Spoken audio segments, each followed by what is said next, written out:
Hello guys, for today's video, I'm going to just spread awareness about this nagkalat na mga messages na to sa ating inbox. So ayan, last week I have received that message from GCash. So ang gamit talaga niya ay GCash number. So parang maniniwala ka na doon pa lang 'di ba? Na legit to, galing kay GCash. Tapos, nakalagay pa, you have received 6,000 from SSS Calamity Assistance. Sorry guys, commercial lang kasi umiyak yung anak ko. Anyway, yun nga. So, from GCash siya, tapos nakalagay SSS. I'm a member of SSS and that time, umuulan, bumabagyo. So, maniniwala ka talaga na parang legit siya. Pero me, as an IT, so I know na it's a scam. Hindi ko siya kinlik. Ang ginawa niya man ni Google ay minove siya from my inbox to the spam inbox folder. So, na-detect talaga ni Google na, teka lang, spam to. Or may mali dito. So, yun, na-move na nga si GCash doon sa aking spam folder. Ngayon, any legit transaction, napupunta naman din yung OTP doon sa spam folder. So, what I did is that I move that GCash, I tagged it as not spam. Anyway, hindi ko na lang pinansin yung message na yun. Ganito yung mga nangyayari kasi sa mga influencers natin ngayon.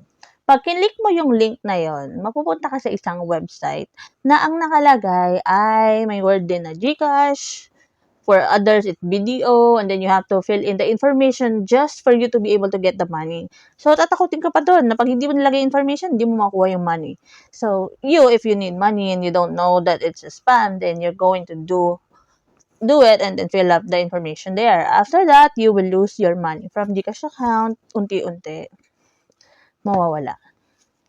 Ganito yung mga event ngayon na nangyayari. Di ba may narinig tayo from the influencers, may isang girl na umiiyak, that's Jana, na nawalan siya ng pera sa BDO.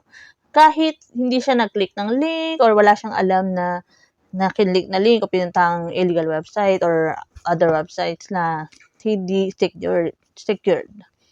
Ganito rin yung nangyari. Same din kay Spencer, kay Alian, kay Jana. So, those influencers na nawawala ng pera sa BDO, probably more likely the same ang nangyari. Hindi man sila or maybe other person na may hawak doon sa kanilang device or pinagkakatiwalaan nila.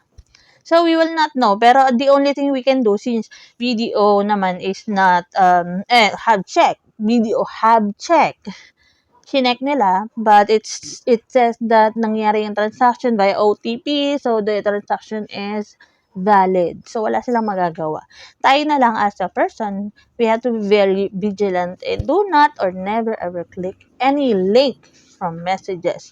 As much as possible, never ever receive a call from stranger unless you have a business or you're waiting for someone or for an important call. So, yun na lang yung magagawa natin as a client or as their customers to just be vigilant. Do not never ever click any links from text message. Yun lang man. Thank you so much for watching and hopefully hindi tayo mabiktima ng mga ganitong scam. Ingat! Another day, another blessing.